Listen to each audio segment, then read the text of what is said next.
In New York, police say at least 5 people were shot and multiple others injured at a subway station in Brooklyn. An unexploded device or devices were also found in that area. This is some video from the scene. We are joined now by WBZ security analyst Ed Davis. Ed, thank you so much for speaking with us. Obviously, this is a breaking situation and developing, and there's so much that we don't know right now.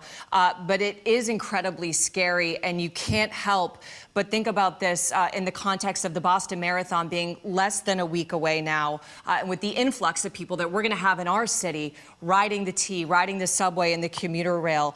So does this change, this incident in New York City, does this change the security preps here in Boston this week? And if you think it changes them, how will they update those security plans? Well, good morning, Brianna, and that's a very good observation. It certainly does change the security posture of everything that's going on. From the moment something like this happens, police chiefs across the country put different systems in place and tactics that they utilize to do 2 things. One is to make sure that it doesn't happen in their jurisdiction. So they'll be on the lookout for any suspicious behavior. They'll increase the number of officers who are in and around public transportation hubs, maybe even put people on some of the trains. And there's a real reason for that, in that there might be copycats or a larger conspiracy than just New York. It's unlikely, but it's possible. But the larger issue there is to reassure the public that they're safe. And that's really the role of the police at this point in time, to show a strong presence out there and to make sure that people feel that they can use subways and other transportation safely. But having the marathon so close in time will definitely change the planning. It will change the number of people assigned to the event, and I'm sure there are people pulling together emergency meetings right now as we speak in light of this terrible incident that's happened in New York.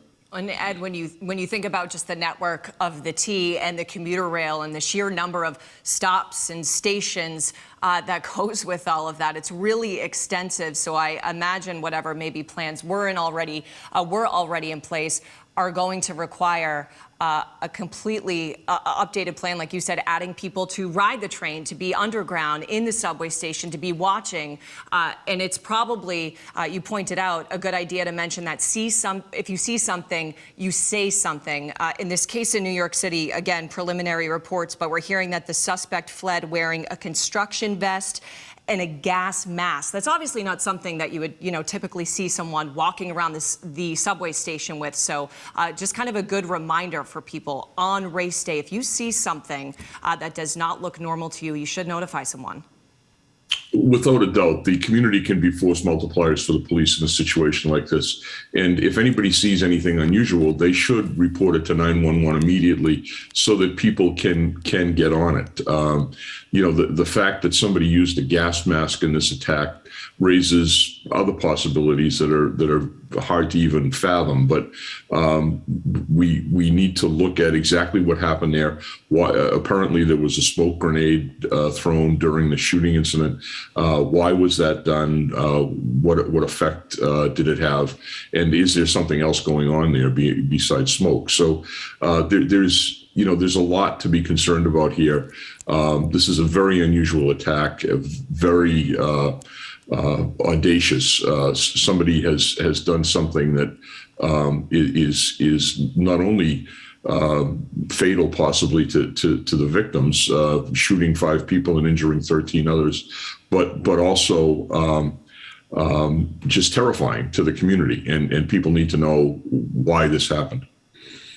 It's reminiscent of during our marathon, when after the aftermath of those bombs going off and the people who were riding the T or the commuter rail not knowing if it was safe to stay on that T. Are we okay? Should we be getting off?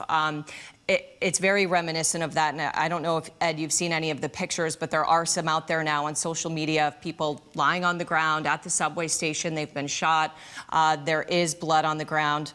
Obviously, security preps have already been in place for 4 months. We actually ran a story this morning on how they're working on them this week around the city. So are you able to kind of go through it with us, the normal security preps that are taken anyway, just to make sure that people who are going to the marathon, participating in the marathon, are safe anyway? What are some of the ways that we keep people safe, even without an incident like this happening under a week away?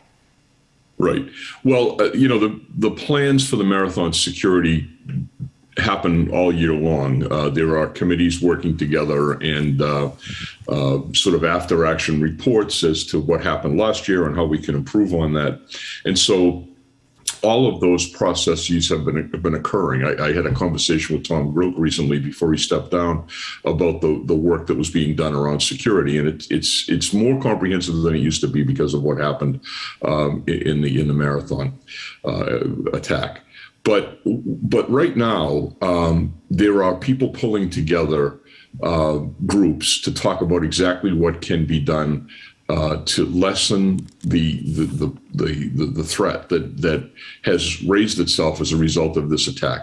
There's no question there will be very specific plans put together looking for someone that might be bent on this type of an incident.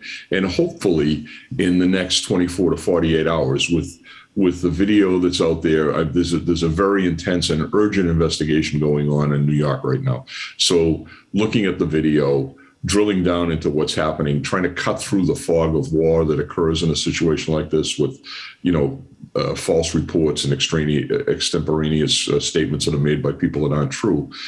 You get to the bottom of it, and you make sure that you inform your partners in police departments across the nation. That's why the Boston Regional Intelligence Center is so important in a situation like this. They are the hub of information coming in from New York.